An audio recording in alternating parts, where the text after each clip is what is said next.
Earlier this year, my next guest was inducted into the Rock and Roll Hall of Fame, and it's no wonder. He's won 7 Grammys, an Oscar, and has sold over 100 million albums. His latest is Musicology, and it's out now. He doesn't really give interviews, so we're very honoured to have a Australian television exclusive with music royalty. Ladies and gentlemen, Prince. How are you? I'm doing very well. How are you? Great. Well, first off, congratulations for being inducted into the Rock and Roll Hall of Fame. How did it feel to be inducted? It was a cool feeling. What I dug most was jamming with the musicians. A lot of them are my friends, and I hadn't seen them in a while, and it was a good night. And I would think it must be the ultimate music honour to be inducted into the Hall of Fame. What does receiving an award like that mean to you?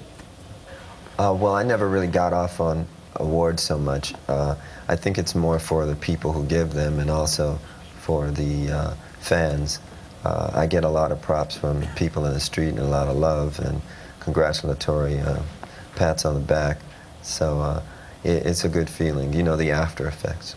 Well, I tell you what, for a guy who's won 7 Grammys and an Oscar, it must be pretty good to not have to get off on awards. Well, that's not why I make the music, so. Well, if you don't want them, I'll take them. There you go. Okay. Well, now, of course, at the Grammys, you performed a duet of Purple Rain with Beyonce Knowles, which stole the show. How did it feel for you to perform with someone like her who you've inspired so much? Well, yeah, she's also an inspiration to me. She's very talented. She's a smart vocalist, and the more she stays centered with the music and learns instruments, the better she'll be, I think. Well, you yourself know how to play many instruments as well. How many do you know how to play? Thousands. Thousands? Yeah. Well, what's the most obscure instrument you know how to play? I can play pretty much anything. It's whether or not it's good is... Well, have you ever played a lagerphone, an Australian instrument called the lagerphone? No, I never even heard of that one. Okay, well, let me run you through it. It's pretty much, it's like, it's pretty much just a broomstick handle, and you nail bottle caps to it, and then you just bang it on the ground.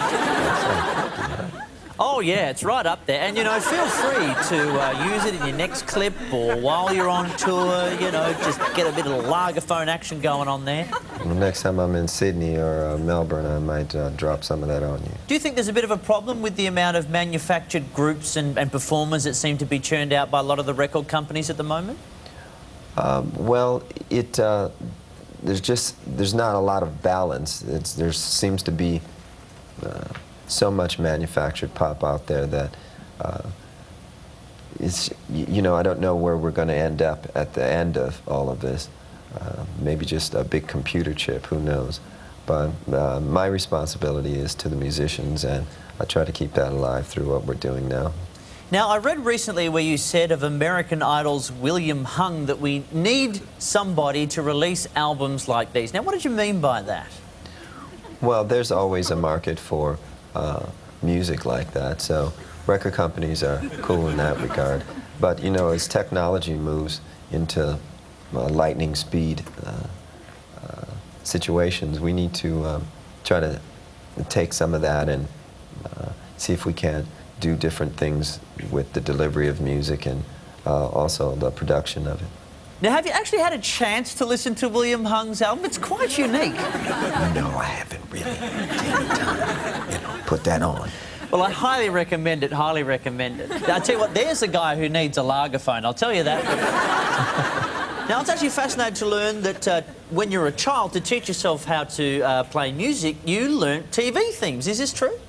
Yeah, that was the first music that I heard in repetition. And what were some of the favourite tunes you enjoyed playing? Batman. Oh, the old no, Batman. That's right. I'll do that again in case you missed it. No, Batman. It sounds even worse with this headphone I've got going. And it looks even worse when I do it with my underpants on the outside. Now, tell all the fans watching at home, do you have any plans to bring the tour down under, come and visit us back here?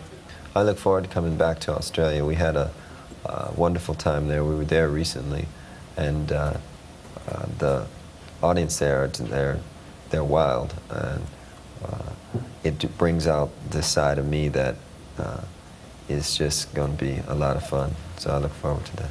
Excellent. Well, the album is Musicology. It's out now. Thank you very much for taking the time to talk to us, and looking forward to seeing you down under sometime soon. Look forward to it. Please thank Prince, everyone. Peace.